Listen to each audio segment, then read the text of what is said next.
Hello everyone, मैं आपका दोस्त शफी मदर। आप देख रहे हैं हमारा यूट्यूब चैनल दी अकाउंट्स। दोस्तों, आज का टॉपिक हमारा टीडीएस से है। आज हम पूरा डिटेल में जानेंगे कि टीडीएस का रूल क्या बोलता है, टीडीएस किसके ऊपर लागू है, टीडीएस का जो डिडक्शन होगा वो किस तरीके से करना है, कौन से रूल को आपको फॉलो करना है, इसकी accounting in the books of deductor and in the books of deductee आप किस तरीके से पास से करेंगे, और जो भी इसका रिटर्न फाइलिंग प्लस चालान के पेमेंट का प्रोसीजर है, ये सारा कुछ आज मैं आपको डिटेल में बताने वाला हूँ। इसलिए दोस्तों, पूरी जानकारी के लिए आप हमारे साथ एंड तक बने रहें। और अगर आप हमारे चैनल पे पहली बार आए हैं तो हमारे चैनल को सब्सक्राइब ज़रूर कर लें। और दोस्तों, अगर आप पूरे टैली को अपने मोबाइल में एक्सेस करना चाहते हैं, हर तरह का रिपोर्ट आप जनरेट करना चाहते हैं, तो मैं उसका लिंक अपने वीडियो के डिस्क्रिप्शन में दे दूँगा। आप वहाँ से जाकर के अपने मोबाइल में इस एप्लीकेशन का डाउनलोड करके अपने टैली को आप मोबाइल से आप एक्सेस कर सकते हैं। तो चलिए दोस्तों, आज के वीडियो हम लोग शुरू करते हैं। तो दोस्तों, यहाँ पे स्क्रीन पर आपको दिख रहा होगा TDS, है ना। तो देखिए, TDS का जो फुल फॉर्म होता है टैक्स डिडक्टेड एट सोर्स। अगर हम इसके डिटेल पे हम जाएं तो टैक्स का माने कर होता है, यानी कि जिसके ऊपर हमें टैक्स को काटना है, ठीक है, और हमें गवर्नमेंट को पे करना है। और उसके आगे दिया हुआ है डिडक्टेड, डिडक्शन से बना है आपका डिडक्टेड, यानी कि काटना या फिर काट लिया। कहाँ पे? एट सोर्स, उत्पत्ति पे ही आपको टैक्स काट लेना है। अब ये सोर्स क्या होता है? सोर्स का माने होता है कि जब आप किसी को पेमेंट करोगे, यानी पेमेंट करने से पहले ही आपको सामने वाले का टैक्स काट लेना है। तो क्या चीज़ का पेमेंट करना है? सोर्स का माने हो गया पेमेंट।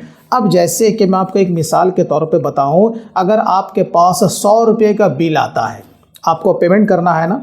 हम किसी को पेमेंट क्यों करेंगे? ऑफ कोर्स, अगर हमने किसी से कोई सर्विस रिसीव किया है या गुड्स को हमने बाई किया है तभी ना पेमेंट करेंगे। खाली पेली हम तो किसी का पेमेंट तो नहीं करेंगे ना। हाँ, तो सवाल ये उठता है कि हाँ, किसी का बिल आएगा, बट किसका बिल आएगा अभी मैं आपको आगे बताऊंगा। मैं मान लेता हूँ कि 100 रुपये का बिल आया। अब गवर्नमेंट कहती है कि आपको इसके ऊपर 10% का टीडीएस काट लेना है। तो एज पर रूल हम 10% इस पर टैक्स काटेंगे, और सामने वाला जो कंपनी है या इंडिविजुअल है, हम उसको 90 रुपये का पेमेंट करेंगे। इसी को कहते हैं सोर्स, ठीक है ना। यानी कि पेमेंट करने से पहले ही हमें उसका ये जो टैक्स है ये काट लेना है। इसी कॉन्सेप्ट को हमने क्या कहा? टैक्स डिडक्टेड एट सोर्स, यानी कि उत्पत्ति पे ही, सोर्स पे ही पेमेंट करने से पहले उसका टैक्स काट लेना है। और काट के क्या करना है? ऑफ कोर्स गवर्नमेंट का पैसा उसे जमा करना है, ठीक है ना। अब देखिए, अब ये जो सोर्स है ना, यानी कि पेमेंट, क्या चीज़ का पेमेंट करेंगे? सवाल ये उठता है ना। ये तो समझ गए, हाँ भाई, सोर्स के ऊपर हमें टीडीएस काट के जमा कर देना है, ठीक है। अब इसे समझने के लिए गवर्नमेंट ने कहा कि मैं तुम्हें 2 तरीका बता रहा हूँ, इस दोनों तरीके को आपको फॉलो करना है। तो सबसे पहला वो क्या बोलता है? टीडीएस फॉर एम्प्लॉई, यानी कि वो जो सोर्स अब आपका बनने जा रहा है ना, कहाँ बनने जा रहा है? एम्प्लॉई के ऊपर। और ये जो सेक्शन है 192, ठीक है, ये क्या बोलता है कि अगर आपके यहाँ कोई स्टाफ काम करता है, आप उसको सैलरी प्रोसेस करते हो, तो सैलरी का पेमेंट करने से पहले ही आपको उसका टैक्स यानी कि टीडीएस काट लेना है ना। अब आप काटोगे कैसे? इसके लिए आपको ये गवर्नमेंट कहता है कि आपको सेक्शन 192 को पढ़ना पड़ेगा। और ये जो सेक्शन 192 है, ये बात करता है इनकम टैक्स स्लैब के बारे में। अब आपको अपने मन से कोई काम तो करना है नहीं, सरकार ने जो rule and regulations under TDS बनाया है, हमें उसे ही इम्प्लीमेंट करना है, राइट है ना। तो टीडीएस फॉर एम्प्लॉय, हाँ, एक बात तो पता चला कि हाँ, अपने स्टाफ का पेमेंट करने से पहले ही हमें उसका टीडीएस काट लेना है, जिसके लिए गवर्नमेंट कहती है कि आपको सेक्शन 192 आपको पढ़ना पड़ेगा। और ये सेक्शन बात करता है इनकम टैक्स स्लैब के बारे में, ठीक है। चलिए, अब उसके बाद जो दूसरा पड़ा होता है टीडीएस फॉर नॉन एम्प्लॉई, यानी कि नॉन सैलरी। अब तो हम अपने स्टाफ का पेमेंट तो करेंगे, ये बात तो समझ में आती है। क्यों? अरे भाई, हमने उससे काम लिया ना, वो मेरा स्टाफ है, सैलरी के अगेंस्ट में हम उसका पेमेंट करेंगे, तो हम इसका टीडीएस काटेंगे। अब दूसरा क्या है ना, नॉन सैलरी, यानी कि नॉन एम्प्लॉई, जो कि मेरा स्टाफ तो नहीं है, लेकिन हम अपने बाहर वाले कंपनी से भी, जो कि बाहर का इंडिविजुअल पर्सन है, हम उससे गुड्स या सर्विस को हम बाई करेंगे तो भी हम उसका टीडीएस काटेंगे। तो इसके लिए गवर्नमेंट ने क्या कहा कि आपको टेंशन नहीं लेना है, मैं आपको दे रहा हूँ टीडीएस का चार्ट। यानी इसको अगर समझना है तो टीडीएस के चार्ट पे हमें गौर करना पड़ेगा, जिसे हम लोग टीडीएस का रेट भी कहते हैं। बहुत सारे उसमें सेक्शंस आते हैं, 194C, 194D, 194I, 194J, इस तरीके से काफ़ी सारे इसमें सेक्शंस हैं। तो ये हमें जानना पड़ेगा, तभी तो हमें पता चलेगा ना कि कौन सा ऐसा बिल है वो किस सेक्शन को अट्रैक्ट कर रहा है और गवर्नमेंट ने उसके अगेंस्ट में क्या रेट दिया है, तभी ना काटेंगे ना टीडीएस, राइट है। तो चलिए अभी हमारा फोकस रहेगा किसके ऊपर, एम्प्लॉय के ऊपर। पहले एक पड़ाव को समझते हैं, फिर उसके बाद हम लोग दूसरे पड़ाव पर भी हम लोग चर्चा करेंगे। 192 यानी इनकम टैक्स का स्लैब। चलिए, लेकिन उससे पहले हम लोग ये जानते हैं कि इसकी एलिजिबिलिटी क्या है, किसे 10 नंबर लेना है, किसे 10 नंबर नहीं लेना है। टीडीएस के ऊपर काम करना है तो आपके पास इसका रजिस्ट्रेशन नंबर होना ज़रूरी है। इसके लिए आपको 10 नंबर की रिक्वायरमेंट होती है। जिस तरीके से जीएसटी के लिए एलिजिबिलिटी है ना, 20 लाख है, 40 लाख है, in the same way TDS के लिए भी कुछ ना कुछ नियम कानून है। इसके लिए आपको 10 नंबर लेना पड़ता है, ठीक है। अब 10 नंबर कौन लेगा, सवाल ये उठता है। जो कंपनी होती है वो बाय डिफ़ॉल्ट पैन के साथ 10 भी लेती है ना, लेकिन जो इंडिविजुअल है, प्रोप्राइटरशिप फर्म है, छोटी कंपनी होती है, वो 10 नंबर नहीं लेती है क्योंकि वो इसके लिए एलिजिबल नहीं भी हो सकते। लेकिन अगर इनकम टैक्स के स्लैब के मुताबिक और प्लस टीडीएस चार्ट के मुताबिक वो किसी का पेमेंट करता है और वो उस लिमिट को टच कर जाता है तो उसे भी 10 नंबर लेना कंपलसरी है। तो बहुत ही सिंपल सा इसका आंसर है, when we make payment to any person or company as per income tax slab and TDS chart। Simple है ना। अगर इनकम टैक्स का जो स्लैब है यानी कि जो हम सैलरी को प्रोसेस करेंगे प्लस जो टीडीएस का चार्ट है उसके अगेंस्ट में अगर हम किसी का पेमेंट करेंगे then TDS registration is compulsory for company. बहुत सिंपल सा फंडा है। हम टीडीएस के लिए एलिजिबल तो थे लेकिन हमने टीडीएस का नंबर नहीं लिया और टीडीएस को नहीं काटा, तब क्या होगा। नियम ये कहता है कि आपको टीडीएस काटना था लेकिन आपने टीडीएस नहीं काटा, तो याद रखिए जितना अमाउंट उसमें अट्रैक्ट करेगा वो सारा का सारा आपका पैसा इनकम में जोड़ दिया जाएगा। आप बताइए जो एक्सपेंस होना चाहिए था अगर उसे इनकम में जोड़ दिया जाएगा तो आप सोचिए कि आपका कितना इनकम टैक्स आपका बढ़ने वाला है, प्लस आपके ऊपर पेनल्टी भी लग जाएगा।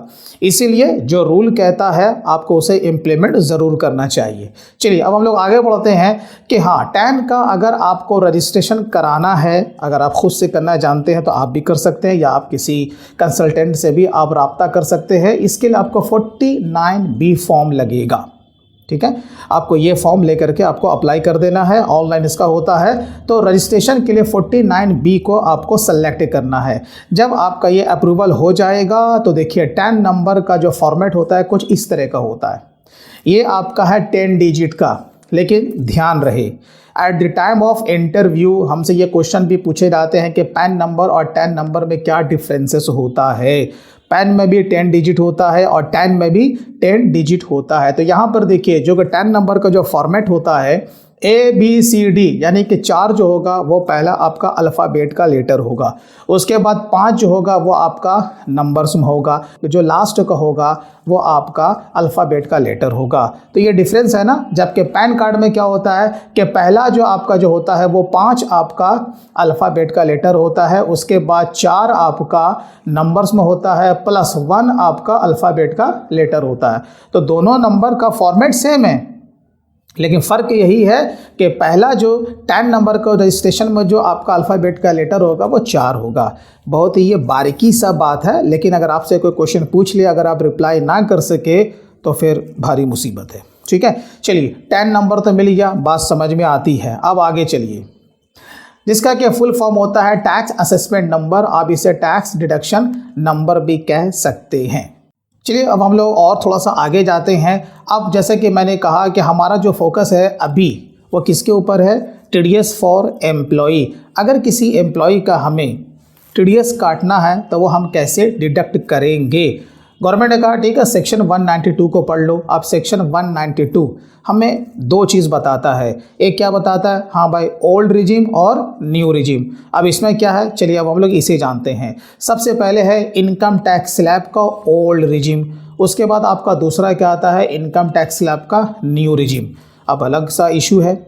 अब अगर आपको अपने स्टाफ का टीडीएस काटना है तो आपको दोनों रिजिम के बारे में पूरा जानकारी होना चाहिए, तभी जा कर के आप सही अपने एम्प्लॉय का टीडीएस आप डिडक्ट कर पाओगे। आपको ये भी तो देखना है ना कि अगर कोई एम्प्लॉय ओल्ड रिजिम के हिसाब से अगर आना चाहता है तो हम उसे ओल्ड रिजिम में लेकर के जाएंगे, और अगर कोई एम्प्लॉय न्यू रिजिम में जाना चाहता है तो हम उसे वहाँ पर लेकर के जाएंगे। यानी कि जो बेनिफिशियल हो, कहाँ पर आपका टैक्स सेविंग होने जा रहा है ये भी तो जानना है ना। सिर्फ अपना मनमौजी काम तो नहीं करना है, नहीं मेरा मन है मैं सारे एम्प्लॉय को ओल्ड रिजिम में लेकर के जाऊंगा या सारे एम्प्लॉय को न्यू रिजिम में लेके जाऊंगा, नहीं। आपको ये एनालाइज आपको करना पड़ेगा कि इस एम्प्लॉय के लिए कौन सा सौदा फ़ायदे का है, ओल्ड रिजिम में है या फिर न्यू रिजिम में है। और आपको एम्प्लॉय भी ये कह सकता है कि भैया हम ओल्ड रिजिम में जाना चाहते हैं या फिर हम न्यू रिजिम में हम जाना चाहते हैं, तो आपको उसी के हिसाब से अपने एम्प्लॉय का कैलकुलेशन करना पड़ेगा, ठीक है ना। देखिए अब सबसे पहले हम लोग जानते हैं कि इनकम टैक्स का जो स्लैब है वो ओल्ड रिजिम वो क्या कहता है। तो सबसे पहले इसका क्या बोलता है कि अगर किसी एम्प्लॉय का 2.5 लाख तक उसकी सैलरी है तो आपको उस पर किसी भी तरह का टीडीएस नहीं काटना है। यानी कि 2.5 लाख तक वो क्या हो गया, एग्जैम्प्टेड हो गया। और ये जो 2.5 लाख जो मैं बोल रहा हूँ ना, ये किसके लिए, जनरल के लिए है ना, मेन एंड वुमेन जनरल, यानी कि जिसका कि उम्र जो है वो 60 साल से कम है। लेकिन अगर वो सीनियर सिटीजन में आ जाता है, 60 साल या उससे ज़्यादा हो जाता है, तो यहीं पर इसका हो जाएगा कितना, 3 लाख हो जाएगा। और अगर वेरी सीनियर सिटीजन है तो यही आपका 3 लाख 5 लाख में बदल जाएगा, यानी उसको और बढ़ा करके छूट मिलेगा, है ना। दूसरा स्लैब क्या बोलता है कि 2.5 लाख से ऊपर लेकिन 5 लाख से अगर नीचे उसका सैलरी होता है तो आपको उसके डिफरेंस का 5% आपको टीडीएस काटना है। थर्ड आपका क्या बोलता है, कोई एम्प्लॉय ऐसा हो सकता है कि जिसकी सैलरी 5 लाख से ऊपर हो लेकिन 10 लाख के बीच में ही हो, 10 लाख के अंडर में हो, तो उसके डिफरेंस का यानी 5 लाख से जितना ऊपर जाएगा आपको 20% उसका टीडीएस काटना है।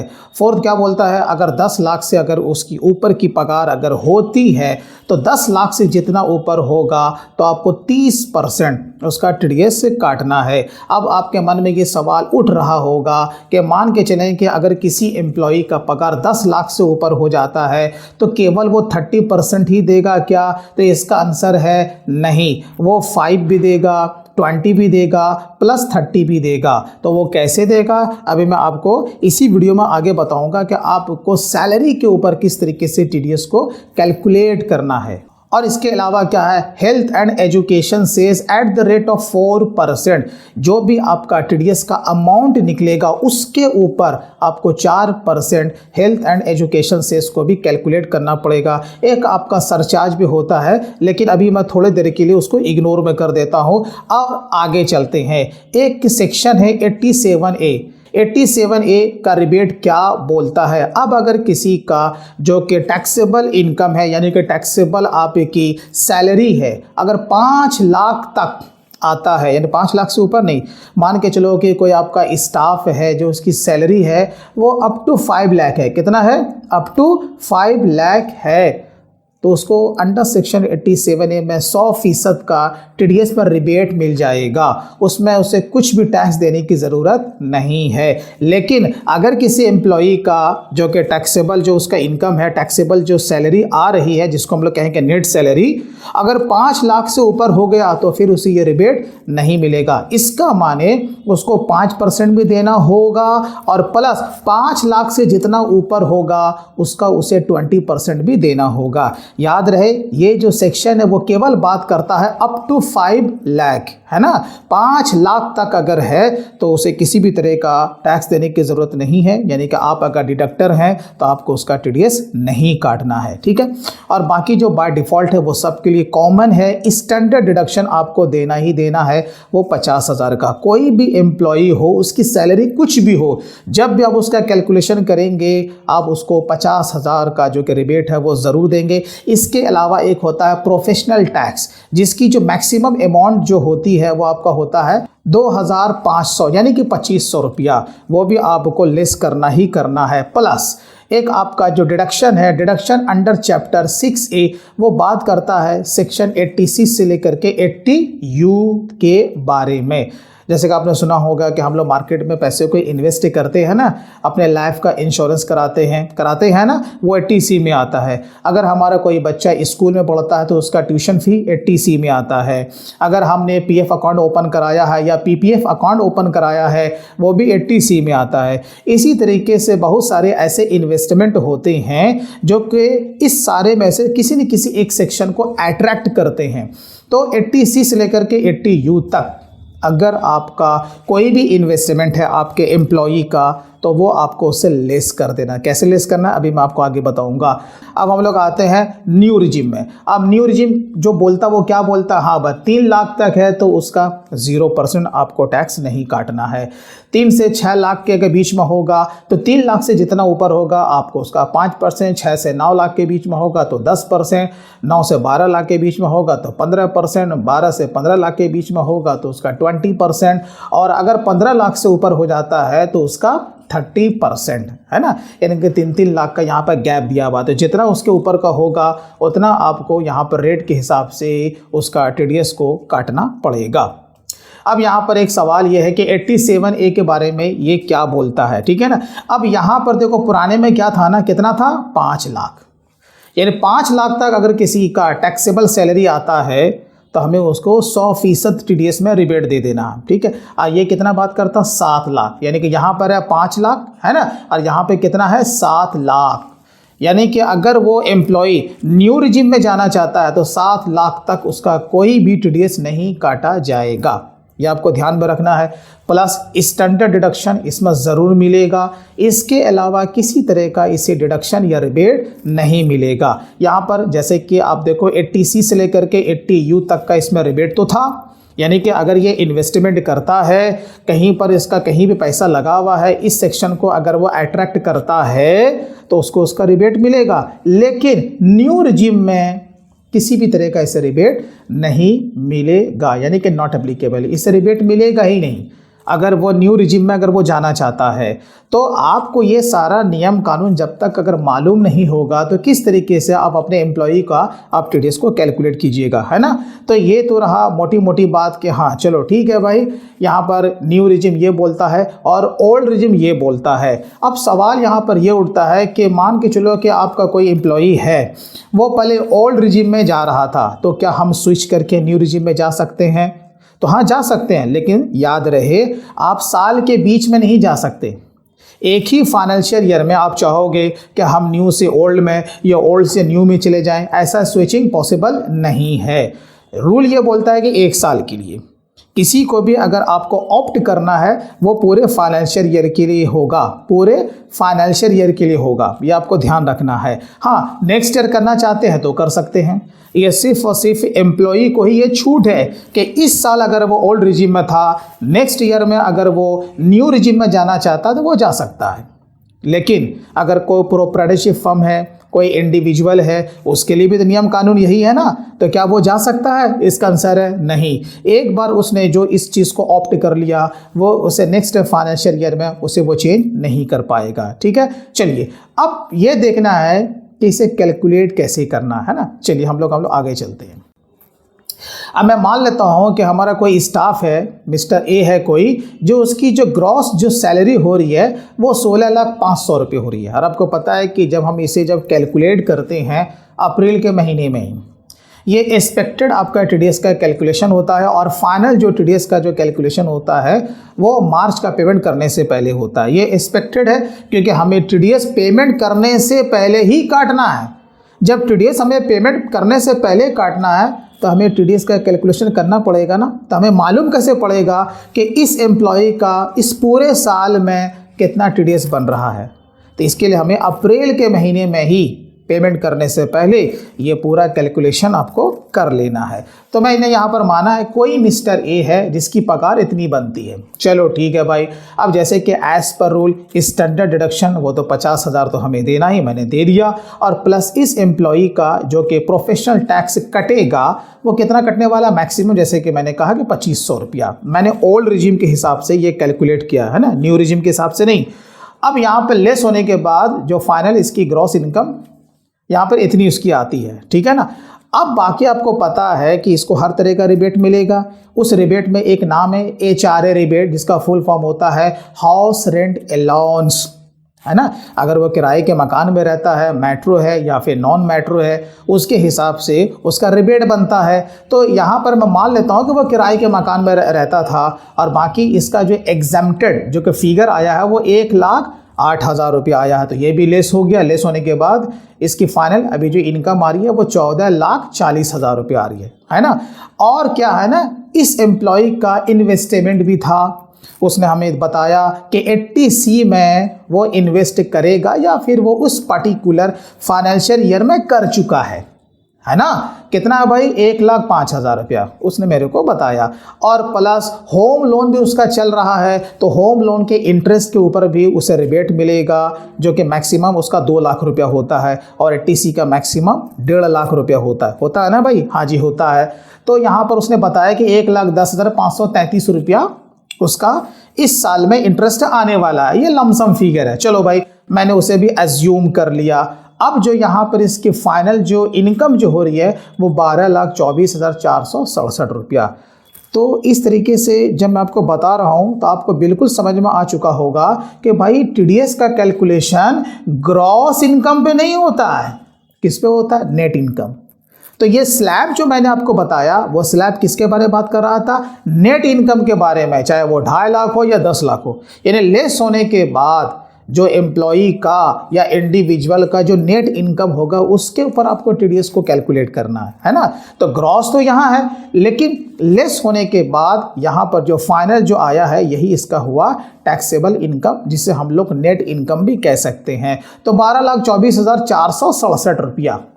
अब ओल्ड रिजीम के हिसाब से आपको कैलकुलेट करना है, तो देख लो ना, पहला रूल क्या बोलता है। यहाँ पर देखो 2.5 लाख तक तो इसका कुछ भी टीडीएस नहीं कटेगा, तो यहाँ पे 0 हो गया। लेकिन 2.5 लाख से 5 लाख के बीच का डिफरेंस का कितना कटेगा, 5%। अब आप कैलकुलेटर उठाओ, एक्सेल में कैलकुलेट करो, 5 लाख और 2.5 लाख के बीच में जो डिफरेंस है कितने लाख का है। यानी 2.5 लाख से 5 लाख तक जाने के लिए कितना पैसा जोड़ना पड़ेगा। आप कहोगे बहुत सिंपल है भाई, 2.5 लाख रुपया, 2.5 लाख ना, तो 2.5 लाख का 5% कितना निकलेगा, आप कहोगे 12,500 रुपया। ये उसका टैक्स लग गया। अब क्या है ना, इसकी जो इसका जो टैक्सेबल इनकम है वो 12 लाख से ऊपर है, यानी 10 लाख से ऊपर है ना, तो 30% तो लगेगा। लेकिन एक पड़ा और भी है, 5 लाख तो उसने दे दिया 12,500। अब 5 लाख से ऊपर लेकिन 10 लाख के नीचे कितना डिफरेंस होगा, तो कहोगे 5 लाख। तो 5 लाख का निकालो, 20% कितना होगा, आप कहोगे 1 लाख रुपया। तो 10 लाख तक उसने टीडीएस यहाँ पे दे दिया। अब लास्ट है 30%, यानी 10 लाख से ऊपर। अब कहोगे 10 लाख से ऊपर कितना है, कैलकुलेट करो ना कितना ऊपर है। तो सीधा कहोगे 12,24,467 माइनस 10 लाख कितना निकलेगा, 2,24,467। क्या बोलता है, 10 लाख से ऊपर का 30%, तो 10 लाख के ऊपर कितना ऊपर है भाई। मैं चाहता था तो एक्सेल पर भी मैं आपको बता सकता था, लेकिन मैं चाहता हूँ कि थोड़ा सा आप लोग भी मेहनत करो, है ना। तो 30%, तो 10 लाख से कितना ऊपर आपका हो रहा है, माइनस कर दो 10 लाख, तो 2,24,467 का आपको निकालना पड़ेगा 30%। तो कितना निकलेगा, 67,340 रुपया। बहुत ही सिंपल है। तो अगर किसी एम्प्लॉई का इनकम 10 लाख से ऊपर जाता है तो इसी तरीके से आपको टीडीएस को कैलकुलेट करना है। जब हम इस तीनों को जोड़ देते हैं, कौन कौन सा फिगर आपका 12,500 प्लस 1 लाख प्लस 67,340, तो टोटल जो टीडीएस बन जाता है वो 1,79,840 रुपया, और प्लस जो हेल्थ एंड एजुकेशन सेस है वो भी आपको इसी फिगर पे कैलकुलेट करना है। याद रखिएगा 1,79,840 का 4% जो कि आपका निकलेगा 7194। जब उसे टोटल हम जोड़ देंगे तो टोटल हमारा पूरे साल का जो इसका टीडीएस कटने वाला है 1,87,034 रुपया। ये हमने पूरे साल के लिए कैलकुलेट कर लिया। एक लमसम हमें टीडीएस का पता चल गया कि इस एम्प्लॉई का जो हम टीडीएस काटेंगे पूरे साल में 1,87,034 रुपया। ठीक है, अच्छा, लेकिन पगार हम क्या पूरे 1 साल का दे देंगे क्या? आप कहोगे नहीं, पगार तो हम देंगे हर महीने। जब पगार हर महीने देंगे तो उसको 12 से डिवाइड कर दो ना। जब इसे 12 से डिवाइड करोगे तो आपको मंथली टीडीएस का पता चल जाएगा। तो जब जब आप इसका पेमेंट करेंगे तब तब आपको उसका टैक्स काट लेना है। इसी को तो कहा टैक्स डिडक्टेड एट सोर्स, यानी कि सैलरी का पेमेंट करने से पहले ही हमने जो कैलकुलेट किया उसका टैक्स काट लिया ना। तो जिस तरीके से आपने एक स्टाफ का यहाँ पे सीखा कि टीडीएस को कैसे कैलकुलेट करना है एज पर लॉ, चाहे वो ओल्ड रिजीम हो या फिर आपका न्यू रिजीम हो। आप देखिए कहाँ पे एम्प्लॉय के लिए फ़ायदा है, आप उसको कैलकुलेट कीजिए। ठीक है ना। अच्छा चलो भाई, यहाँ तक तो समझ में आ गया। हमने कैलकुलेट भी कर लिया, टीडीएस भी काट तो लिया। अब बात आती है अकाउंटिंग की। अब इसका अकाउंटिंग अपने बुक्स में कैसे करेंगे? हम डिडक्टर है ना, एम्प्लॉय के बुक में इसका एंट्री तो होगा नहीं होगा ना। हम डिडक्टर हैं तो हम इसका एंट्री कैसे करेंगे? अब देखिए बहुत सिंपल सा है।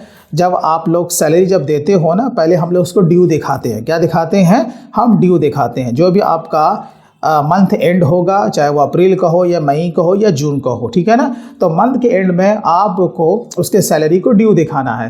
तो जब आप ड्यू दिखाइएगा तो आपको एंट्री क्या लेना है? सैलरी अकाउंट आपका डेबिट। मैं एज्यूम कर लेता हूँ कि यही स्टाफ था। एज्यूम किया है कि उसका 40,000 रुपया उसका जो है अर्न ग्रॉस, एक होता ग्रॉस एक होता अर्न ग्रॉस, है ना। यानी कि एब्सेंटी वगैरह भी लग के जो फिगर आएगा ना उसे कहते हैं अर्न ग्रॉस, ये ध्यान रखिएगा। चलिए, और यहाँ पर क्या है? एम्प्लॉई है, उसे आपको क्रेडिट कर देना है क्योंकि ये ड्यू एंट्री है। अभी आपको उसका डिडक्शन भी करना है ना। अब अगर पेरोल पे काम हो रहा है तो पीएफ का डिडक्शन होगा, ईएसआई का होगा, प्रोफेशनल टैक्स होगा ना। लेकिन हमारा टॉपिक टीडीएस का है, ठीक है। तो जब आप इसका टीडीएस का डिडक्शन जब कीजिएगा तो आपको रिवर्स एंट्री कर देना। तो आपका एम्प्लॉई डेबिट हो जाएगा। कितना आपने अमाउंट काटा? मैंने एज्यूम किया है कि 4,000 रुपया ही मैंने इसका टीडीएस काटा मंथली मोड में, मैंने माना है, ठीक है ना। तो टीडीएस ऑन सैलरी का आपको क्या करना है? क्रेडिट कर देना है। ये आपको लेजर बनाना पड़ेगा एक सेपरेट टीडीएस ऑन सैलरी, जो कि बता रहा है कि हमने सैलरी के ऊपर टीडीएस को काटा है। राइट है। ये आपको 2 एंट्री उसी डेट में ले लेनी है। और ऑफ कोर्स जब पेमेंट का डेट आएगा आपको सैलरी का पेमेंट कर देना है। किसको? एम्प्लॉई को। जब एम्प्लॉई को आप जब पेमेंट करोगे ऑफ कोर्स एम्प्लॉई आपका डेबिट हो जाएगा और बैंक आपका क्रेडिट हो जाएगा। लेकिन सवाल है, ये टीडीएस जो आपने काटा है ये किसका पैसा है? आप कहोगे गवर्नमेंट का पैसा। इतना तो हमें समझ में आ चुका है। तो गवर्नमेंट का पैसा है ना, तो जमा करो। तो इसका जमा करने का ड्यू डेट भी होता है ना। अभी मैं आपको आगे बताऊंगा अगर आफ्टर ड्यू डेट भी करोगे तो कितना % आपको इंटरेस्ट लगने वाला है।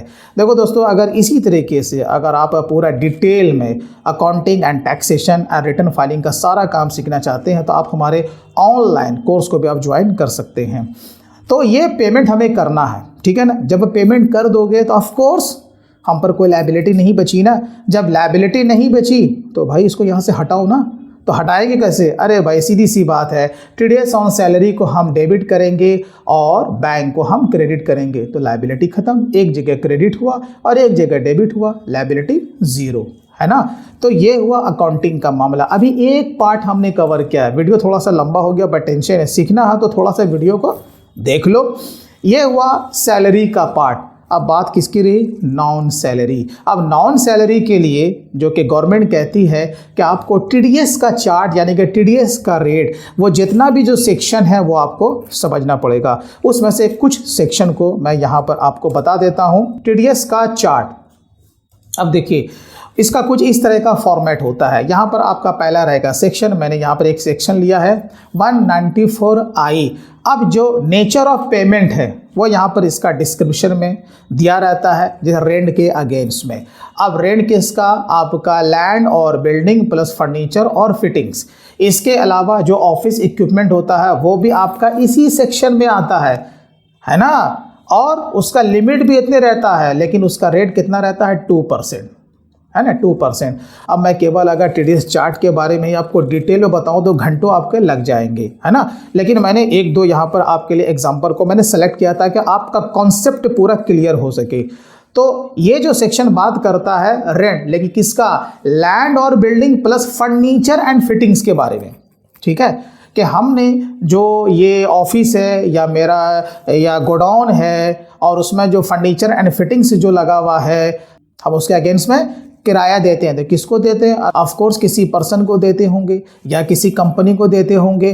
तो गवर्नमेंट कहता है देखो जी, पूरे साल का जो पेमेंट का लिमिट है वो कितना है, 2,40,000। अगर 2,40,000 या उससे ज़्यादा का अगर आप पेमेंट करते हो तो पेमेंट करने से पहले हर हाल में अगर इंडिविजुअल है तो 10% काटेंगे, और उसके अलावा अदर्स है तो भी 10% ही काटेंगे। ये हुआ टीडीएस का चार्ट, ठीक है। अब यहाँ पे दिया हुआ है कि अगर सामने वाले के पास, यानी कि ये जो लैंडलॉर्ड है या जो पर्सन है जिससे हम मकान किराए पे लिए हुए हैं, अगर उसके पास पैन कार्ड नहीं होता है तो फिर आप उसका 20% का टीडीएस का डिडक्शन करेंगे।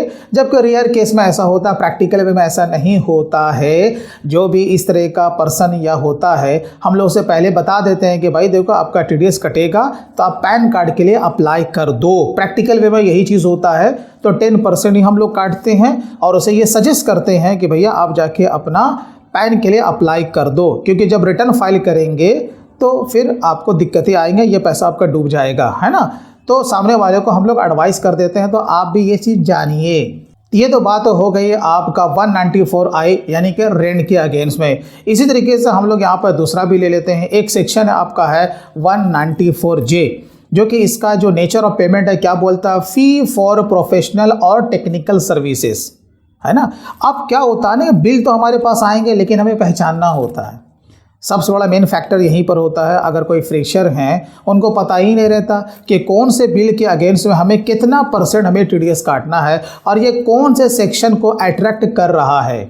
94C है, 94J है, 94I तो खैर बहुत ही क्लियर है, वो चीज़ समझ में आ जाता है ना।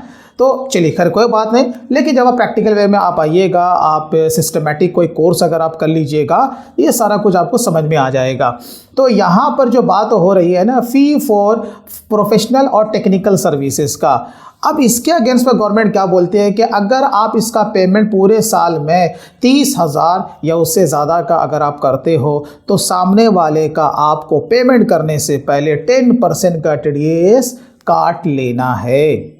तो पूरे साल का आपको मतलब समझ में आ चुका होगा। अगर मैं यहाँ पे सिर्फ अगर रेंट के बारे में बात करूँ, 2,40,000 है। अब जैसे कि मान लेता हूँ कि किसी का अगर 40,000 रुपये का रेंट आता है, ठीक है ना, 40,000 रुपये का रेंट आता था, पूरे साल कितना हो गया, 12 चौके 48, यानी 4,80,000 रुपया। तब तो वो लिमिट को क्रॉस कर गया ना।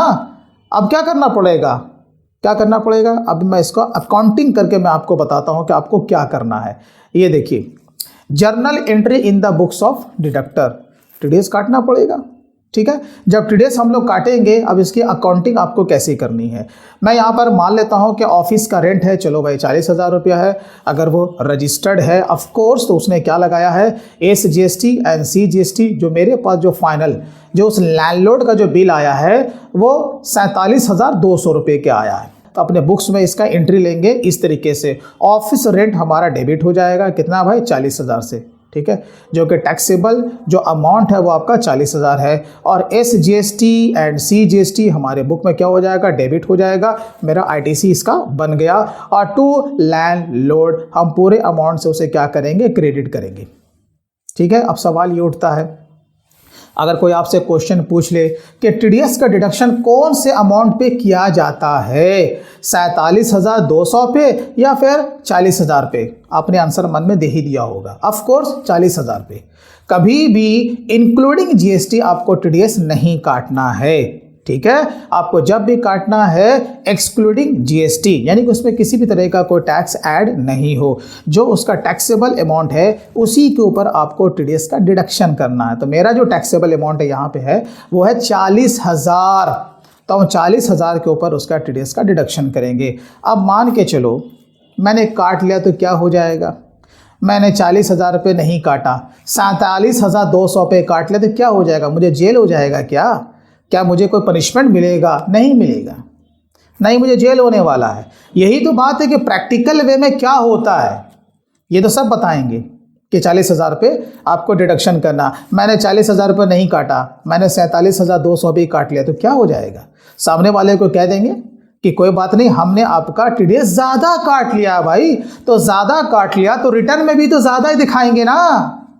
तो रिटर्न में कितना दिखाएंगे, जो कि उनका टैक्सेबल अमाउंट है वहाँ पर 47,200 रुपये हो जाएगा, और टीडीएस का फिगर भी बढ़ा के दिखाएंगे जो हमने टीडीएस को काटा है। तो हम चोरी कहाँ कर रहे हैं, कोई टेंशन वाली बात नहीं है, ठीक है। उसका टीडीएस कटना था 4,000, लेकिन 4,000 की जगह पर कुछ ज़्यादा कटेगा, उसके पैन कार्ड में 26A में ज़्यादा दिखेगा, तो उसी का एडवांस टैक्स है ना, तो टेंशन क्या है, कोई टेंशन वाली बात नहीं है। चलिए हमने इसको ड्यू तो दिखा दिया। अब जिस तारीख को हम ड्यू दिखाएंगे, रूल कहता है कि उसी तारीख को आपको उसका टीडीएस का डिडक्शन कर रहे हैं, बाद में नहीं कि पेमेंट करेंगे। होता है ना, अभी बिल आया है 15 दिन पहले सो लेंगे, फिर उसके बाद जब जगेंगे, जब पेमेंट करेंगे तभी हम इसका टीडीएस काटेंगे। नहीं, हो सकता है कि आप भूल भी जाएं, इंसान को भूलने की बीमारी भी होती है, तो आपको उसी दिन इसका टीडीएस काट लेना है, ठीक है। आप पेमेंट इसका आप जब करें, रूल यही कहता है, ठीक है। तो हम क्या करेंगे, उसी तारीख को हम इसका लैंडलॉर्ड का हम टीडीएस काट लेंगे। जब टीडीएस हम काटेंगे तो हम उसका रिवर्स कर देंगे, लैंडलॉर्ड को हम डेबिट कर देंगे जो भी उसका टीडीएस का अमाउंट होगा। यहाँ पर एज पर रूल अगर देखा जाए तो 40,000 का 10% कितना होता है, 4,000 रुपया होता है। हाँ भाई चलो ठीक है। और टीडीएस ऑन रेंट, ये हम पर लायबिलिटी चढ़ गई, ये हम पर लायबिलिटी चढ़ गई, ये हमारा बैलेंस शीट के लायबिलिटीज में चला गया ना। चलो ठीक है भाई, तो ये टीडीएस का पैसा किसका, आप कहोगे अरे यार अभी तो आप बताया, कितना बार एक ही चीज़ को बार बार बोलते हो। ये पैसा गवर्नमेंट का पैसा है ना, ये पैसा गवर्नमेंट का पैसा। तो चलो ठीक है, तो यहाँ पर जब आप पेमेंट करोगे तो ऑफ कोर्स लायबिलिटी खत्म हो गया, तो टीडीएस ऑन रेंट आपका डेबिट हो जाएगा जिस भी तारीख को आप इसका पेमेंट करोगे, ठीक है। उसी तारीख को इसका एंट्री भी आप अपने बुक्स ऑफ अकाउंट्स में लोगे और टू बैंक। और जब सामने वाले को जो पेमेंट करेंगे, ये जो हमारा मकान मालिक है, जब भी करो तो लैंडलॉर्ड आपका डेबिट हो जाएगा। आपको जितना पेमेंट करना करो, हाफ करो फुल करो, जितना पेमेंट करना करो, कोई टेंशन वाली बात नहीं है, और बैंक आपका क्रेडिट हो जाएगा। अब यहाँ पर एक और सवाल, आपसे ये सवाल पूछा जा सकता है, अभी मकान मालिक का बिल भी नहीं आया और वो पेमेंट हमसे पहले ही मांग रहा है, तो क्या टीडीएस काटेंगे? इसका आंसर है हाँ। अगर आप किसी को एडवांस में भी अगर आप पेमेंट करते हैं, याद रखिएगा एडवांस में भी आपको क्या करना पड़ेगा, उसका टीडीएस काटना पड़ेगा। फिर जब बिल आएगा तो फिर आप देख लीजिए कितना आपका और टीडीएस बनता है और कितना आपने टीडीएस काट लिया है, उसका एडजस्टमेंट करके आपको ये कैलकुलेट करना पड़ेगा। तो ऐसा नहीं है कि बिल आएगा तभी हम उसका टीडीएस काट के जब पेमेंट करेंगे तभी उसका टीडीएस का डिडक्शन होगा, नहीं, एडवांस के ऊपर भी आपको उसका टीडीएस काट लेना है, ठीक है। चलिए, ये तो बात हो रही थी in the books of deductor की। अब बात करते हैं in the books of deductee. अब हम ये देखना है कि अगर जिसका टीडीएस कटता है वो अपने बुक्स ऑफ अकाउंट्स में क्या एंट्री वो लेगा। चलिए अब आ जाते हैं हम लोग लैंडलॉर्ड के बुक्स में आ जाते हैं इस एग्जाम्पल के मुताबिक। अब यहाँ पे चलिए क्वेश्चन तो ऑफ कोर्स वही रहेगा। अब देखिए लैंडलॉर्ड अपने बुक में क्या एंट्री करेगा, डिडक्टर यानी कि जो सामने वाला जो कि रिसिपिएंट है वो उसको यहाँ पे डेबिट करेगा, है ना। तो यहाँ पर उसने 47,200 से डेबिट किया और टू रेंट रिसीव्ड ये उसका इनकम हो गया और SGST CGST उसके लिए आउटपुट हो गया। तो ये अपने बुक्स में एंट्री करेगा, राइट है। अब क्या है ना कि पैसा तो आया लेकिन टीडीएस कट के आया, ऑफ कोर्स उस अमाउंट को वो डेबिट करेगा जितना टीडीएस उसका कटा है। टीडीएस डिडक्टेड या टीडीएस जिस नाम से भी वो लेजर बनाए वो मास्टर को क्रिएट कर सकता है, लेकिन ये दिखना कहाँ चाहिए, सवाल ये है, ये एसेट में दिखना चाहिए। किसके एसेट में? लैंडलॉर्ड के बुक्स ऑफ अकाउंट्स में, बैलेंस शीट के एसेट्स में वो दिखना चाहिए, क्योंकि ये इसका संपत्ति बन गया। क्यों? क्योंकि टीडीएस का पैसा मेरा डूबा थोड़ी है, उसने काटा, काट के जमा कर दिया, तो ये हमें कहाँ दिखेगा 26 AS में। अब सवाल ये कब दिखेगा, आज काटा कल जमा कर दिया, तो क्या डे आफ्टर टुमारो ये हमारे 26 AS में रिफ्लेक्ट कर जाएगा? इसका आंसर है नहीं। तो कब दिखेगा? अरे जब तक वो रिटर्न फाइल नहीं करेगा, जब तक वो रिटर्न फाइल नहीं करेगा तब तक वो हमें 26 AS में नहीं दिखेगा। अब आपको ये भी जानना इंपॉर्टेंट है कि चालान भी देना है, रिटर्न भी देना है, इसका क्या ड्यू डेट है।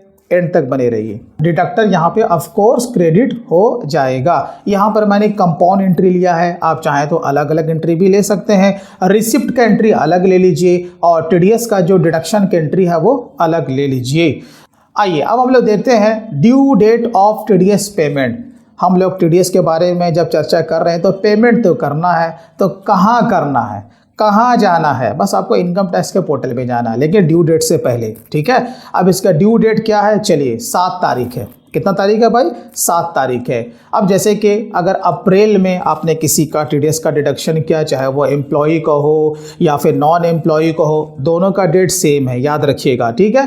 तो 4 अप्रैल 7 तारीख, मई के 7 तारीख तक टीडीएस का पेमेंट हो जाना चाहिए। इसी तरीके से मई का है तो 7 जून तक, अगर जून का है तो जुलाई तक, इसी तरीके से आगे बढ़ते चले जाइए। यानी कि आपके पास पूरा महीना भी होता है ना। उसके बाद अलग से अगले महीने का 7 दिन भी होता है। अब यहाँ पर एक और क्वेश्चन, क्या ऐसा नहीं हो सकता कि हमने 20 अप्रैल को ही टीडीएस हमने काटा, तो हम 7 तारीख का क्यों इंतज़ार करें? अरे भैया पहले डिपॉजिट कर दो। जब पहले डिपॉजिट करोगे तो आपका नाम होगा, सरकार कहेगी ये मेरा बहुत अच्छा टैक्स पेयर है ना। तुरंत काटा, तुरंत उसको जमा कर दिया, ये तो बहुत अच्छी बात है ना। लेकिन ये आपका डेडलाइन है, 7 तारीख तक आपको कर देना है। अगर उसी डेट को अगर आप इसका पेमेंट कर देते हैं तो बहुत अच्छी बात है, ठीक है ना। चलिए ये तो बात हुई हाँ भाई टीडीएस के पेमेंट का। अब अगर ड्यू डेट के बाद अगर पेमेंट करते हैं तो फिर क्या होने वाला है ना। अभी मैं आपको इसका आगे बताऊंगा। अब पहले तो ये देखिए इसका पेमेंट होगा कैसे। तो मैंने कहा कि आपको ऑनलाइन जाना है, आपको फिजिकली किसी ब्रांच पे जाने की ज़रूरत भी नहीं है। अगर आपके पास इंटरनेट बैंकिंग है तो आप वहाँ से घर बैठे इसका पेमेंट आप कर सकते हैं, ठीक है। तो इसके लिए आपको क्या करना है, we have to visit www.incometax.gov.in। इस वेबसाइट पे आपको चले जाना है। ये इनकम टैक्स का ऑफिशियल एकलौता वेबसाइट है, इसी वेबसाइट पे आपको चले जाना है, ठीक है। जब आप यहाँ पे जाएंगे ऑफ कोर्स एक तरफ आपका रहता है रजिस्टर, एक तरफ आपका रहता है लॉगिन, यही रहता है ना भाई। तो अगर आपका यूज़र आईडी एंड पासवर्ड बना हुआ है, कौन वाला? अब सवाल यह भी उठता है, क्योंकि मैं ऑनलाइन पढ़ाता हूं तो बहुत सारे क्वेश्चन भी आते हैं, आपके बहुत सारे कमेंट भी आते हैं कि कौन सा वाला यूज़र आईडी एंड पासवर्ड। एक बनता है pan base user ID and password, एक बनता है tan base user ID and password. तो यहाँ पर कौन सा लगेगा सर? यहाँ पे लगेगा tan base user ID and password. यानी कि इस पोर्टल पे आपको 2 तरह का यूज़र आईडी एंड पासवर्ड बनाया जाता है।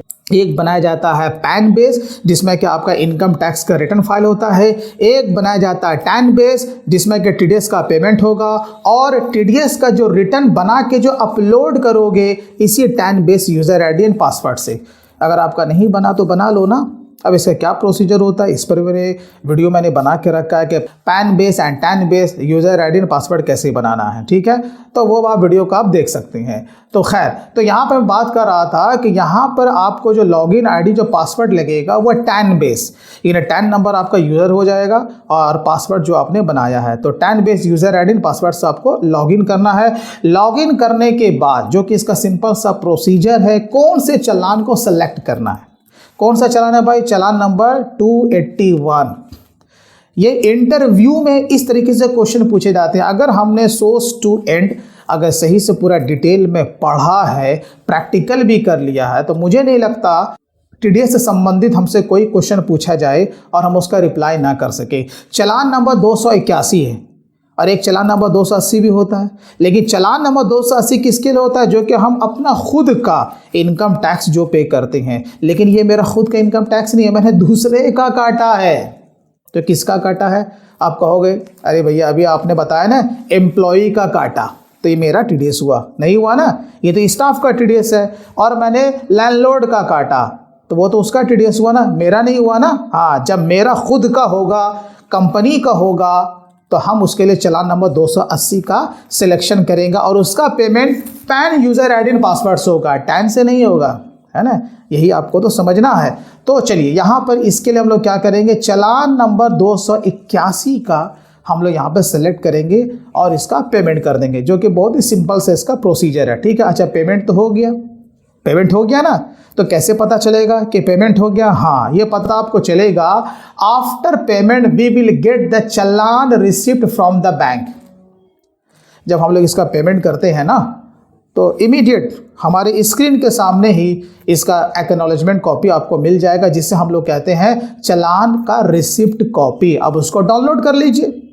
ठीक है, जब इसको डाउनलोड कीजिएगा, कुछ इस तरह का फॉर्मेट आपके सामने दिखेगा। ये हर बैंक का फॉर्मेट होता है, तो कुछ इस तरह का फॉर्मेट आपको यहाँ पर दिखेगा। अब सवाल ये उठता है कि सर मेरे पास नेट बैंकिंग नहीं है, हमने काउंटर पे जा कर के डिपॉजिट किया तो क्या होगा?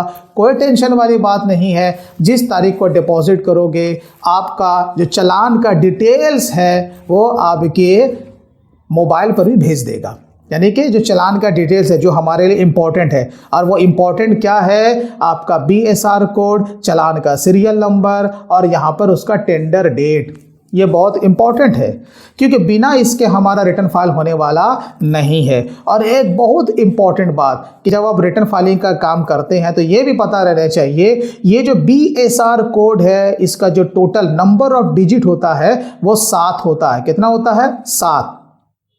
अगर कोई 6 डिजिट में ही अगर आपका कोई नंबर दिया हुआ है, मान के चलो 1 2 3 4 5 6, तो इसके पहले आपको एक 0 ऐड करना पड़ेगा, यानी कि 7 डिजिट आपको पुराना पड़ेगा। राइट है। उसी तरीके से चालान का सीरियल नंबर जो कि बहुत इंपॉर्टेंट होता है, और ये कितने डिजिट का होता है भाई? 5 डिजिट का। ये भी आपको ध्यान रखना है। अगर आपके रिसिप्ट कॉपी में अगर सिर्फ 1 लिखा हुआ है तो इसके पहले आपको 4 0 ऐड करना पड़ेगा, यानी कि नंबर ऑफ डिजिट आपको 5 पुराना ही पुराना है। और ऑफ कोर्स आपका टेंडर डेट जो कि यहाँ पर प्रिंट होके आया है, जिसे हम लोग कहते हैं डिपॉजिट डेट, कि किस तारीख को बैंक में ये क्लियर हुआ। कभी कभी एक दिन आपके डिले हो भी जाते हैं अगर आपने काउंटर पे जाके पेमेंट किया है, लेकिन अगर आप ऑनलाइन करते हैं तो जिस समय कर रहे हैं उसी वही तारीख आपको वहां पर प्रिंट होके मिल जाएगा। तो ये मेरे लिए बहुत इंपॉर्टेंट है। अगर हम इसका रिकॉर्ड नहीं रखेंगे तो याद रखिए आपका टीडीएस का रिटर्न सही नहीं जाएगा, आप उसको फाइल ही नहीं कर पाओगे। तो ये आपको मंथली मोड में इसका पूरा रिकॉर्ड अपने बुक्स में, अपने एक्सेल में, अपने टैली में इस रिकॉर्ड करके रखना है। ठीक है, चलिए अब इसके लिए बहुत एक सिंपल सा फॉर्मेट भी है, वह भी आपको बताऊंगा। अब देखिए, मैं बात कर रहा था आफ्टर ड्यू डेट। अगर ड्यू डेट के बाद अगर पेमेंट करते हैं तो ऑफकोर्स पेमेंट आपका एक्सेप्ट किया जाएगा, लेकिन आपको इंटरेस्ट भी लगने वाला है ना। तो इंटरेस्ट कितना लगेगा? 1.5% per month on TDS amount, ये याद रखिएगा।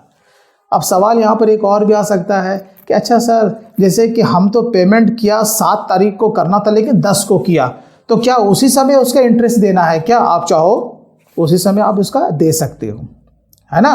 1.5% आप साथ ही दे दो उसका इंटरेस्ट, या नहीं तो फिर क्या होगा, जब आप रिटर्न फाइल करोगे ना तो उसमें तो वो पूछेगा कौन से तारीख को डिडक्शन किया, कौन से तारीख को आपने डिपॉजिट किया, तो वो ऑनलाइन वो पकड़ लेगा आपको। और जैसे ही आपका रिटर्न अपलोड होगा, विद इन 2 डेज आपको लव लेटर ऑनलाइन आ जाएगा कि आपने डिले किया टीडीएस को पे करने में, तो इतना आपका इंटरेस्ट बनता, तो आपको वो पेमेंट करना पड़ेगा, है ना। तो अगर आप पहले से पेमेंट कर देते हो और रिटर्न में इसका एडजस्टमेंट कर देते हो ये 1.5% का, तो फिर आपको कोई नोटिस वगैरह नहीं आएगा, लेकिन आएगा ज़रूर, याद रखिए। अब इसके लिए आपको एक छोटा सा एक फॉर्मेट बना के रखना है। तो देखिए मैंने यहाँ पर एक्सेल पे एक छोटा सा एक फॉर्मेट मैंने बनाया है आपको समझाने के लिए कि आपको जब रिटर्न फाइलिंग का काम सारा आपको करना है तो ये फॉर्मेट आपको बना के रखना पड़ेगा। हाँ ठीक है भाई, लैंडलॉर्ड नाम रखिए, उसका पैन कार्ड का नंबर जो कि इम्पोर्टेंट है। ठीक है, अब यहाँ पर जैसे कि टैक्सेबल अमाउंट है, कितना टैक्सेबल अमाउंट था, चलो वही मैं उसी के एग्जांपल में यहाँ पर पकड़ रहा हूँ, 40,000 रुपया था। हाँ, पेमेंट क्रेडिट डेट, किस तारीख को हमने उसे बुक्स में क्रेडिट किया है, क्या दिया हुआ है, डिडक्शन डेट, किस तारीख को हमने उसका टीडीएस का डिडक्शन किया है, राइट है। और टीडीएस का डिडक्शन कितना आपने किया है, अब यहाँ पे देखिए डिपॉजिट डेट यानी टेंडर डेट, किस तारीख को आपने डिपॉजिट किया, तो मैंने मैक्सिमम चलो 7 तारीख ही ले लिया है। उसका बीएसआर कोड क्या था, तो ये था। चलान का सीरियल नंबर क्या था, तो ये था। ये इस तरीके से आपको पूरा रिकॉर्ड बना के रखना पड़ेगा।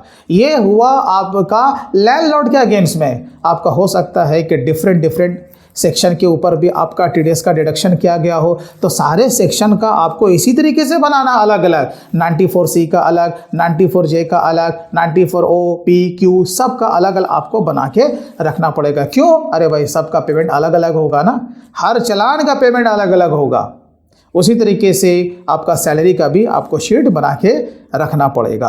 अब यहाँ पर लास्ट में आता है टोकन नंबर। अब ये क्या होता है, अब आपसे पूछा जा सकता है ये टोकन नंबर क्या होता है टीडीएस में। तो टोकन नंबर जब हम लोग रिटर्न फाइल करेंगे तो वहाँ से हमें ऑनलाइन हमें एक्नॉलेजमेंट की नंबर वहाँ पे मिल जाता है, उसी में रहता है आपका टोकन नंबर, उसी को हम लोग कहते हैं टोकन नंबर। अब जैसे कि आपका जैसे ही 3 महीना पूरा होगा टीडीएस का ड्यू डेट आ जाएगा, इसका माने कि टीडीएस का भी रिटर्न आपको फाइल करना पड़ेगा, जो कि साल में आपका 4 क्वार्टर होता है, तो 4 बार इसका आपको रिटर्न फाइल करना है, ठीक है।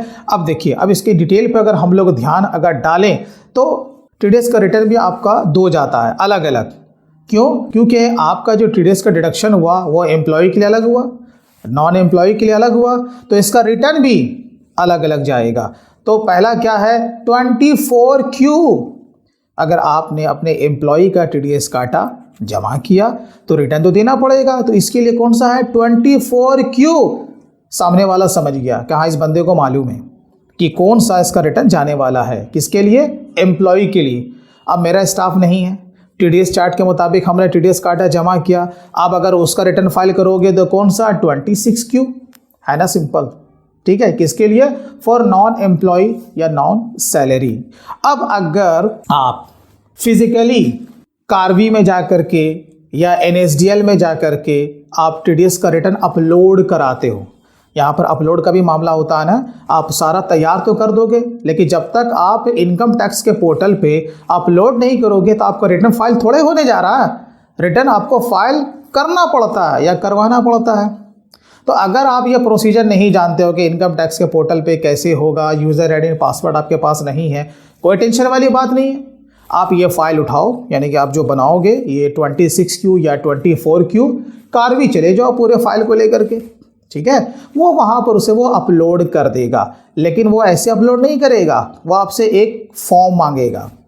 क्या मांगेगा, फॉर्म, जिसका नाम है 27A, ठीक है। बिना इसके वो आपका रिटर्न अपलोड नहीं करेगा, क्योंकि उसमें आपका कंपनी का सारा डिटेल्स रहता है, नंबर ऑफ पैन कार्ड यानी कितने आपने डिडक्टिव का टीडीएस काटा है, कितना अमाउंट है, वो सारा डिटेल्स उसमें दिया रहता है, प्लस उसके लिए जो रिस्पॉन्सिबल पर्सन है, ऑथोराइज पर्सन है, उसका सिग्नेचर दिया रहता है। तो जब तक आप रिटर्न में आप उसे दोगे नहीं तो वो रिटर्न आपका अपलोड नहीं करेगा। तो आप कार्वी एनएसडीएल के ऑफिस में जा करके भी आप इसे अपलोड करा सकते हैं, या नहीं तो बहुत ही सिंपल है, अगर आप जानते हैं तो आप भी इनकम टैक्स के पोर्टल पे इसे अपलोड कर सकते हैं। तो वहां पर आपको ये 27A फॉर्म लगेगा।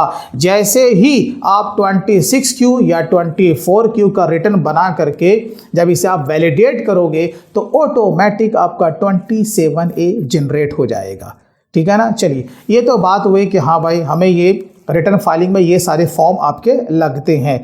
अब जो इसका जो ड्यू डेट है, इसका ड्यू डेट क्या है, देखिए पहला क्वार्टर आपका क्या होता है, अप्रैल टू जून, यानी कि 31 जुलाई तक आपको इसका रिटर्न फाइल कर देना है। सेकंड क्वार्टर का 31 अक्टूबर, थर्ड क्वार्टर का 31 जनवरी, और जो लास्ट क्वार्टर है जनवरी टू मार्च, इसमें आपको 2 महीने का टाइम रहता है रिटर्न फाइलिंग में। तो 2 महीने के अंदर आपको टीडीएस का रिटर्न फाइल कर देना है। अब सवाल वही रहा, अगर हम ड्यू डेट के बात करेंगे तो क्या होगा, क्या रिटर्न अपलोड नहीं होगा? अरे होगा रे बाबा, लेकिन 200 रुपये का आपको जुर्माना लगेगा, ठीक है। यानी पर डे के हिसाब से, पर डे के हिसाब से आपको इसमें पेनल्टी लग जाएगा ठीक है। और इसका जो मैक्सिमम अमाउंट है हर रिटर्न का कितना लगेगा, 5,000 रुपया।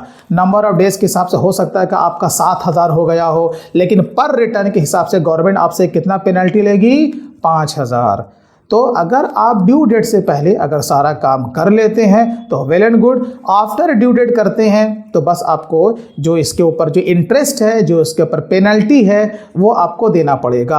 अब सवाल यहाँ पर एक और उठता है कि अगर हमने आफ्टर ड्यू डेट पेमेंट किया, ऑफ कोर्स हमें इंटरेस्ट भी कहीं कहीं पे लग रहा है, कहीं कहीं पर आपका पेनल्टी भी लग रहा है, तो क्या हम इसका बुकिंग एज एन एक्सपेंसेस कर सकते हैं? नहीं, इसे कहते हैं डिसअलाउ एक्सपेंस।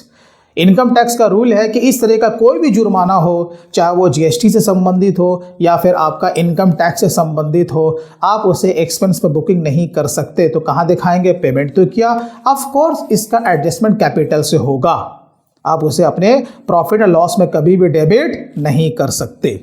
अब जो डिडक्टर जो होता है ये तो उसकी पूरी रिस्पॉन्सिबिलिटी होती है, यहाँ तक टीडीएस काटना भी है, जमा भी करना है और उसके अगेंस्ट में रिटर्न फाइलिंग भी करना होता है। लेकिन काम यहाँ पर अभी ख़त्म नहीं हुआ। इसके बाद एक और भी काम होता है कि जिसका आपने टीडीएस काटा है आपको उसे लव लेटर भी देना पड़ेगा, और उस लव लेटर का नाम है टीडीएस का सर्टिफिकेट। अब देखिए टीडीएस का सर्टिफिकेट, तो ये भी आपका दो हो गया ना। एक हो गया किसके लिए?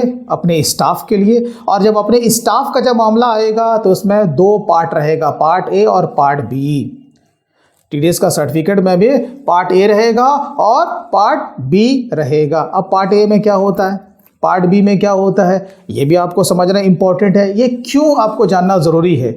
सिर्फ काम ही नहीं करना है, आपको अगर सीनियर पोस्ट पे काम करना है तो हर एक चीज़ की बारीकी जानकारी आपके पास होनी चाहिए, ठीक है।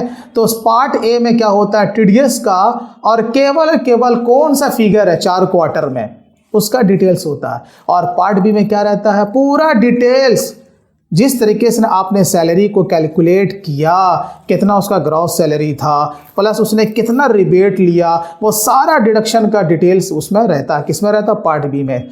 इसलिए जब आप किसी का इनकम टैक्स का रिटर्न फाइल करें, अगर वो एम्प्लॉई है तो उसे पार्ट ए भी डिमांड करें और पार्ट बी भी आप डिमांड करें, ताकि आपका मैचिंग हो सके इनकम टैक्स के पोर्टल से। तो ये इंपॉर्टेंट होता है। तो ये आपको इशू करना पड़ेगा साल में एक बार, जब आपका 4th क्वार्टर का रिटर्न चला जाएगा तब, ठीक है। अब इसके अलावा कौन है भाई? हाँ भाई, नॉन सैलरी यानी कि नॉन एम्प्लॉय, उसके लिए केवल कौन सा फॉर्म है? Form 16A। बस इसमें कोई पार्ट ए पार्ट बी का मामला नहीं है, बस एक ही आपको ये इशू करना है। तो कहाँ से इशू करना है? क्या आप इसे वर्ड में बनाओगे, एक्सेल में बनाओगे? नहीं, ऑनलाइन। तो कहाँ जाना है इसके लिए? आइए हम आपको लेके चलते हैं। इसके लिए आपको ये जिसका ऑफिशियल वेबसाइट है, आपको इस पे चले जाना है। बस आप टैप कर दीजिएगा टीडीएस ट्रेस, ये आपको फाइनली वहीं लेकर के जाएगा। ये इस तरह का आपको इसका इंटरफेस आपको दी जाएगा। आपको यहाँ पे आना है और यहाँ पर भी देखो आपका यूज़र आईडी एंड पासवर्ड ही लगने वाला है। तो हर एक काम के लिए सबका अलग अलग यूज़र आईडी एंड पासवर्ड आपको जनरेट करना पड़ेगा। और अगर पहले से बना हुआ है तो फिर तो कोई टेंशन ही नहीं है, लेकिन नहीं बना हुआ है तो प्रोसीजर तो मालूम होना चाहिए ना, ये पता होना चाहिए कि नहीं यहाँ के लिए भी हमें एक यूज़र आईडी एंड पासवर्ड को बनाना पड़ेगा। अगर बना हुआ तो ठीक है, तो आप यहाँ पर लॉगिन करके ये जो सर्टिफिकेट है आप इसे डाउनलोड कर सकते हैं। तो दोस्तों, अगर इसी तरीके से आप अकाउंटिंग या टैक्सेशन और रिटर्न फाइलिंग का सारा काम अगर सीखना चाहते हैं तो आप हमारे ऑनलाइन कोर्स को भी आप ज्वाइन कर सकते हैं। तो दोस्तों, आपको वीडियो कैसा लगा आप कमेंट में आप ज़रूर बताएं। वीडियो अच्छा लगा हो तो कम से कम आप इसे लाइक ज़रूर कीजिएगा। तो चलिए फिर मिलते हैं किसी दिन किसी और टॉपिक के साथ। तब तक take care and bye bye.